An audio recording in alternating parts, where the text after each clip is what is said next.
Olá, alunos do ensino médio, tudo bem com vocês? Aqui é a professora Helene do Colégio Ampliação e a gente está dando aí seguimento a alguns conteúdos contemporâneos. Então, a professora, deu uma olhada em questões de universidade, em questões de vestibulares e do Enem. É muito comum, na maioria das vezes, eu diria quase 100%, que os termos que utilizam, os tipos de conteúdo que eles abordam sempre tem a ver com contemporâneo. E eu acredito que aí seja um pouquinho mais difícil, porque se você não compreende o básico, não vai conseguir compreender aí algo mais avançado. Na última aula, a professora passou sobre arte cinética.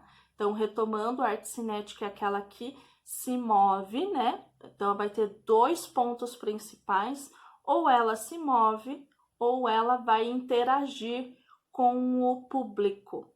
E talvez seja aí, eu acredito, que os estilos de arte que mais vem fazendo sucesso com o atual público, ok?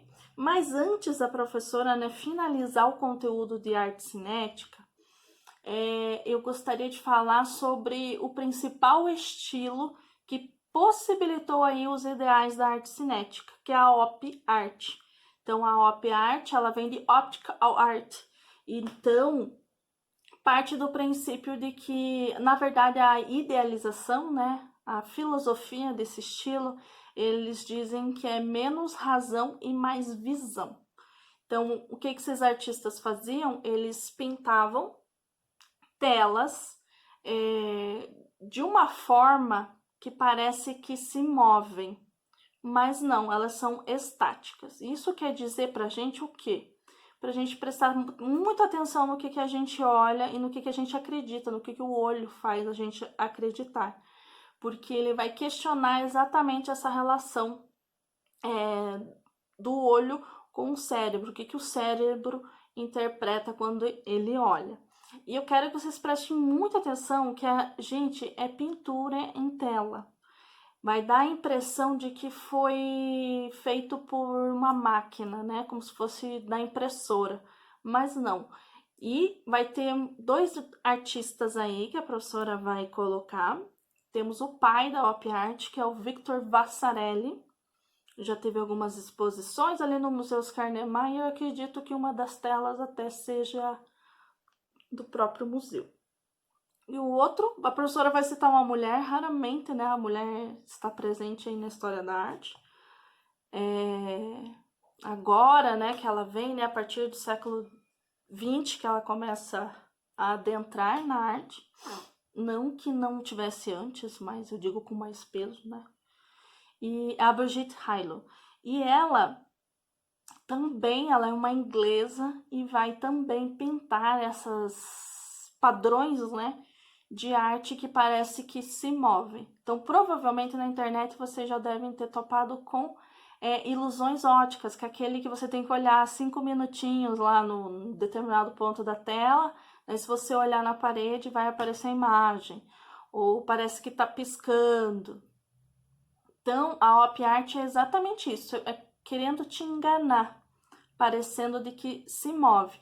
Então, é muito parecido com arte cinética, só que nesse caso o trabalho está estático e você mesmo parado, se você olhar, ele parece que se move. Não tem isso, da arte cinética de você ter que olhar para a direita, dar um passo, olhar de novo. Ele é mais estático mesmo, a sua posição frente ao trabalho.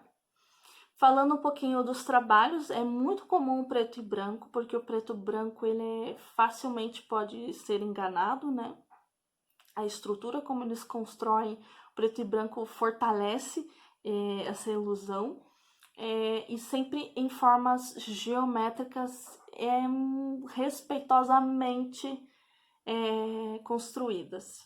Então é aquilo que eu falei, parece quase da impressora, mas não, é uma pintura em tela. E quem já pintou alguma vez alguma coisa na sua vida sabe que é muito difícil, muito difícil. Acredito que alguns de vocês tenham até se irritado porque vai pintar alguma coisinha lá, borra, ai, daí você já fica meio nervoso, já quer abandonar. Então imagine pintar desse nível de complexidade. Então vamos lá? Na segunda metade do século XX, nos grandes centros industrializados, surge um movimento artístico iniciado por Victor Vasarely. As obras são compostas a partir de figuras geométricas em preto e branco ou coloridas, combinadas de modo a causar no observador que se movimenta sensações de modificações na obra. Esse movimento denomina-se a pop art. Pop art é do Andy Warhol e do Lichtenstein, que vai trabalhar com ícones populares de Hollywood ou da música. B, op art. Então aí já sabemos, né? É a opção B, op art. Concretismo, ele vai trabalhar com figuras geométricas, mas não de forma que se pareça, que se movem. Abstracionismo não tem a intenção disso de se mover, né? Da obra se mover. E dadaísmo vai ser com o Duchamp e os handmades, que é o objeto tirado do cotidiano e exposto de forma como arte. Então, nada a ver aí. Então, opção correta, B, op art. Agora vamos para um nível mais difícil. Júlio Leparque, artista argentino, teve uma excelente retrospectiva em Miami em 2016 e em São Paulo em 2017 e 2018. A mostra, com o título Júlio Leparque da Forma à Ação, trouxe obras que caminham pela op art, passa pela arte cinética e se desdobra em grandes instalações luminosas. De acordo com a obra do artista e dos conhecimentos sobre a op art, identifique uma de suas características. Então vamos lá as opções. A. Representação do movimento através da pintura, apenas com a utilização de elementos gráficos. Já vou colocar que essa é a certa. Então, ele representa o movimento? Sim. Através dos elementos gráficos. O que são esses elementos gráficos? É o estilo do desenho. Então, vamos ver, né, as outras, mas com certeza já é A. B. Restauração dos sentimentos humanos. Já pode parar aí. Lembrem-se lá que a professora falou que a filosofia deles é menos razão e mais visão. Não tem nada a ver disso de sentimentos humanos e de expressão. Temas concebidos como simples motivos que justificam a realização da pintura. Temas concebidos, quando a gente fala temas, dá a impressão que é autorretrato, que é paisagem. Então, não tem nada a ver com o tipo de arte que a OP realiza. D. Uma arte solta das amarras racionalistas. Já pode abandonar aí. Se tem uma coisa que para construir um trabalho de op art você precisa conhecer tudo sobre geometria e levar em consideração uma estrutura que pareça que vai se movimentar. Então é bastante racionalista aí. E valorização do desenvolvimento industrial e tecnológico, se encantando com a velocidade das máquinas. Isso daí é uma característica do futurismo, não da op art, ok? Então é isso, gente. Essa é um pouquinho mais difícil, mas se você pensar op art e movimento, já tá tudo certo. Até a próxima, meus queridos!